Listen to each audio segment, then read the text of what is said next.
तो मैं कहती हूँ कि साइकिल का दो पहिया, एक में हवा रहेगा एक में नहीं रहेगा तो बैलेंस नहीं बनेगा। तो सामाजिक कार्यक्रमों में यह पुरुष समाज बढ़ चढ़ के हिस्सा लेता है लेकिन महिलाओं को नहीं लोग लेकर जाते हैं। तो ऐसे कार्यक्रमों में आप अपने घर के महिलाओं को भी ले जाकर शामिल करिए। सुनने से रगड़ से तो सब कुछ ठीक हो जाता है। माताएं बहनें क्यों नहीं मानेंगी? मानेंगी, जरूर मानेंगी। लेकिन आइए, बातें बहुत करनी है लेकिन जिस उपलक्ष्य में हम लोग आए हैं, सामयिक चर्चा, आज महिलाओं के लिए शिक्षा का अगर कोई पहल किया, कोई देवी, कोई सरस्वती, कोई ज्ञान की देवी है तो माता सावित्रीबाई फूले हैं, जिनके जयंती को आज हम लोग मना रहे हैं। लेकिन सत्य को न कोई सुनना चाहता है न जानना चाहता है। ज्ञान का देवी के मानी रजा, अच्छे प्रोफेसर लोग अच्छे विद्यालयों में, डिग्री कॉलेजों में, विश्वविद्यालयों में ज्ञान की देवी यानी हंस पे सवारी करके बैठी है माता सरस्वती देवी। उन्हीं को लोग ज्ञान की देवी मानते हैं। लेकिन जो असली ज्ञान की देवी है उनको कोई नहीं मानता है। यहाँ तक कि पढ़ी लिखी महिलाएं भी नहीं समझ पाती हैं कि असली ज्ञान की देवी कौन है। सरस्वती देवी को सब लोग ज्ञान की देवी मानते हैं लेकिन हम पूछ लाए भैया कौना कॉलेज में पढ़ले हैं।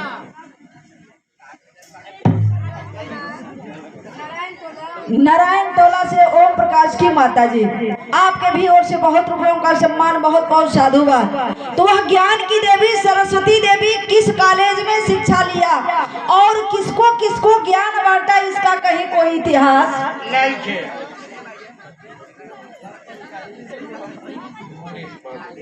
आप मनीष बाबू, आपकी ओर से 50 रुपयों का सम्मान, बहुत बहुत साधुवाद। लेकिन असली ज्ञान की देवी कौन है जिनके जयंती को आज हम लोग मना रहे हैं? देखे, संत शिरोमणि रैदास जी कहा करते थे क्या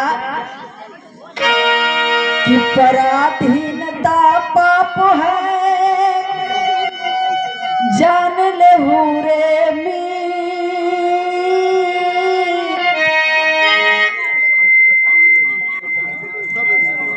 आप राजकुमार राम जी की ओर से 50 रुपयों का सम्मान, बहुत बहुत साधुवाद, आशीर्वाद की। ये देखे हरे राम, आपके भी ओर से देखे बहुत रुपयों का सम्मान, बहुत बहुत साधुवाद, नमो बुद्धाय, सादर जय भीम। संत शिरोमणि रैदास जी बिलखते थे और कहते थे कि पराधीनता पाप है, जान ले रे मी।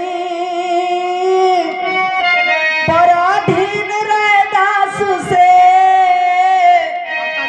कौन करत है प्रीत। जब इस गरीब समाज को बरगलाना होता है तो विषमतावादी लोग कहते हैं कि जात पात से कुछ नहीं होता है, ब्रह्म जाने सो ब्राह्मणा।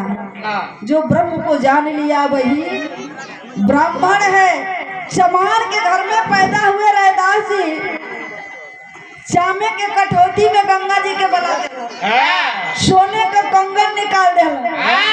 तो चमार जब ये बात के लोग सुनिए तो एकदम भदावा मेघा नाइन फूल के गदगद हो जाए लोग कि अरे बाप रे बाप, हमनों के घर में भगवान पैदा भैलन संत शिरोमणि रैदास जी। लेकिन संत शिरोमणि रैदास जी कह रहे हैं कि पराधीनता पाप है, जान लेहू रे मीत। पराधीन रैदास से कौन करत है प्रीत। सुनिए, हमारे संत गुरु रैदास ने पराधीनता को सबसे बड़ा दुख बताया। उन्होंने कहा कि यह पराधीनता संसार का सबसे बड़ा दुख है। उनकी बातों को रिपीट करते हुए यानी उन्हीं के बतिया के मनवादी संत तुलसीदास कहत हुआ।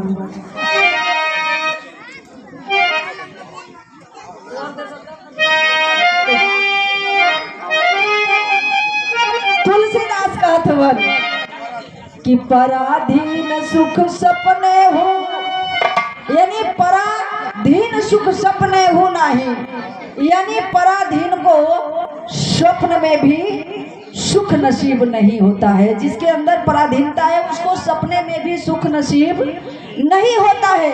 लेकिन बात को समझिएगा, मैं कहना चाहती हूँ कि पराधीन भारत में अंग्रेज शासकों ने सबको शिक्षा उपलब्ध कराया।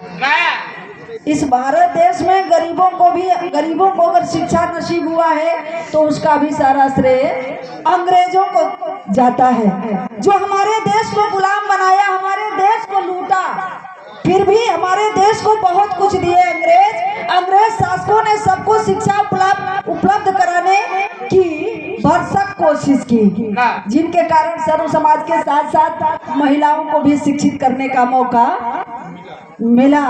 समाज सुधारक ज्योतिबा फूले की प्रेरणा से उनकी जीवन संगनी राष्ट्रमाता सावित्रीबाई फूले ने, जिनके शेख फातिमा यानी मुस्लिम महिला का भी महान योगदान था। उस विद्यालय को खोलने में एक मुस्लिम महिला शेख फातिमा का भी महान योगदान था, जिनके वजह से प्रथम विद्यालय महिलाओं को पढ़ने के लिए यानी महिलाओं की प्रथम शिक्षिका, ज्ञान उपलब्ध कराने वाली अगर कोई देवी है तो माता सावित्रीबाई फूले हैं। लेकिन एगो काल्पनिक मेहरारू के, चाहे वो गबने घर का मेहरारू हो के, ठाकुर घर का मेहरारू हो के, जमार घर का, मैं सारी नारियों का सम्मान करती हूँ, लेकिन सरस्वती किसी समाज के घर की नारी नहीं थी, वो तो काल्पनिक नारी थी। तो काल्पनिक नारी सरस्वती को यानी हमारे माता राष्ट्रमाता सावित्रीबाई फूले के ज्ञान को कौन दबा दिया? काल्पनिक देवी सरस्वती देवी, जिनको पूरा समाज पूरा देश जानता है कि ज्ञान की देवी सरस्वती माता है। लेकिन